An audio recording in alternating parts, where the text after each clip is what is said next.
په هر پنی ویډیو کې د خندا کولو والا دا کس اخیر څوک دی؟ شاکینګ ریاکشن ورکولو والا دا کس اخیر څوک دی؟ اوس په څه حال کې دی؟ او د هر فیمس پوسټ نه لاندې کمنټ کولو والا دا زوی اخیر دا څوک دی؟ او د دې ماشوم حقیقت نه چې تاسو خبر شئ نو تاسو به حیران شئ. نو د ټولو کسانو حقیقت ګورو په دې ویډیو کې.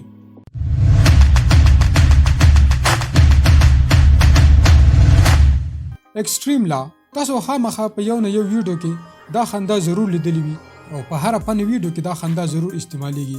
خو تاسو ته پته شته چې په اصل کې دا کس څوک دی او دا ویډیو ولې جوړه کړې وه؟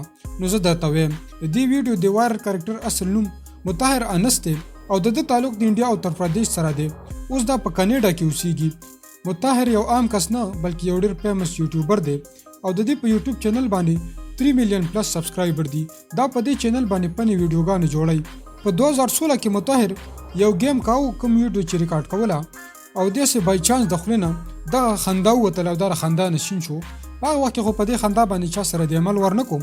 خو بیا په 2020 کې یو انسټاګرام میمر دا ویډیو د یو میم په تور باندې په خپل ویډیو کې استعمال کړه او د دې ویډیو نه بعد دا خندا دومره زیات وایرل شوه چې په هر ویډیو کې د دې خندا استعمالیدل شروع شو. په انټرنیټ باندې موجود هر فني ویډیو د دې کلیپ نه بغیر نیمګړې ده. خو تاسو ته دا پته شته چې په اصل کې په دې فني ویډیو کې دا کس څوک دی؟ نو د دې کس اصل نوم دشوان را دی او دی په 2011 کې په خپل یوټیوب چینل باندې د ریپ بیټل په نوم باندې دا یو ویډیو اپلوډ کړی وه په کوم کې چې دا د ملګري د سره وسوي او د دې د ملګري د په یو جوک باندې خپل شاکینګ ریاکشن ورکوي. دا ویډیو په یوټیوب باندې دومره وایرل شوله چې په 2013 کې په دې باندې 10 میلیون ویوز راغلي. خو د بدقسمتۍ نه دې شوان بیا یوټیوب پرېښودو او د کمیډي شوګانې شروع کړل. په سټینډ اپ کمیډي کې دا په مکمل توګه ناکام شو. د هلته نه پیسې میله شو نه پیم. خو دې ویډیو په انټرنیټ باندې یو دوم مچاو کړی دی او د دې دا ویډیو اوس هم په انټرنیټ باندې ډېره زیات وایرل ده او په هر یو ویډیو کې استعمالیږي. اوس د شوان په څه حال کې دی دې باره کې خو څه معلومات نشته. خو دا ویډیو د میم د دنیا یو سنسیشن جوړ شوی دی. هو آر یو دا کوم ماشوم چې تاسو وینئ د دې دا میم د دنیا فیمس میمز کې یو دی. خو تاسو به یقین نه کوئ چې دا ویډیو په 19 ریکارډ کړی شوې ده. د دې ماشوم نوم په اصل کې برټ ایملر دی او دا په 8 دسمبر 1984 کې په امریکا کې پیدا شو. دا ویډیو په اصل کې یو ټي وي کمرشل و په کوم کې چې دا ماشوم د یو اکټر په تور باندې کار کوي او دا پکې خپل یو ریاکشن ورکوي.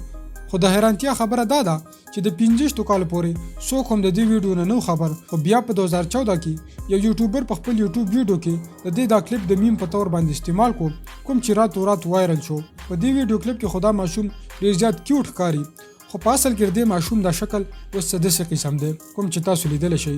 او د عمر اوس 38 کاله دی او دا یو میوزیشن دی. زیویر په تاسو کې به داسې څوک نه وي چې هغه به زیویر نه پیژني.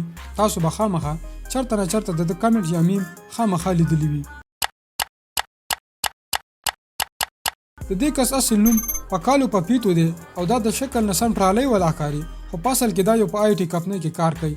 په 2013 کې د په ټویټر او فیسبوک باندې خپل یو اکاونټ جوړ کړو او په دې اکاونټ باندې به د فني تصویرونه اپلوډ کول. د دې کمنټس په دومره مزیدار وو کوم چې بچا پړاول نو هغه به ډېره زیاته مزه ورکوله.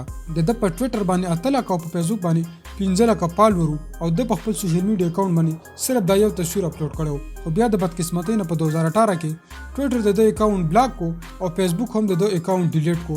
د دې د اکاونټونو ډیلیټ کېدو وجه خو چاته هم پته نشته.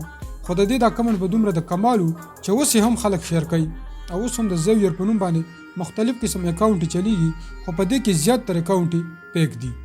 مارو مجھے مارو داسې څوک به نه وي چې تاسو کې به دا ویډیو نه پیژني او هغه به دا ویډیو کتلی نه وي. په تاسو کې به ګڼ شمېر خلک دا فیمس کس پیژني هم خو که څوک یې نه پیژني نو د دوی اصل نوم مومن ثاقب دی. د په 2019 کې د انډیا او پاکستان ترمنځ یو میچ او دغه میچ پاکستان وبیلو. د میچ د بیلل نه بعد د دنیا نیوز یو رپورټر د پاکستان د فینس ریاکشن ریکارډ کاوه چېرته چې رپورټر ته مومن ثاقب میلاو شو او مومن ثاقب ډېر په فني انداز کې ډېر د غم او د افسوس اظهار وکړو او دوی په دغه انټرویو کې خپل ټول د زړه باړه وسیستو. د مومن ثاقب دا ویډیو دومره وایرل شوله چې دا د پاکستان د ټي وي انډسټري یو اکټر هم جوړ کو او دا اوس په ټي وي باندې شوګانې هم کوي. خو دا اوس هم د پاکستان د ټیم د ټول نه غټ پین دی. او بھائی मारो मुझे मारो मारो मुझे मारो मारो नहीं ये मजाक हो रहा है. एक सेकंड यार मजाक हो रहा है. د دې ویډیوګانو باره کې ستاسو څه خیال دی موږ ته په کمنټ کې ضرور وایئ. داسې نور ویډیوګانو لپاره زموږ یوټیوب چینل سبسکرایب کړئ.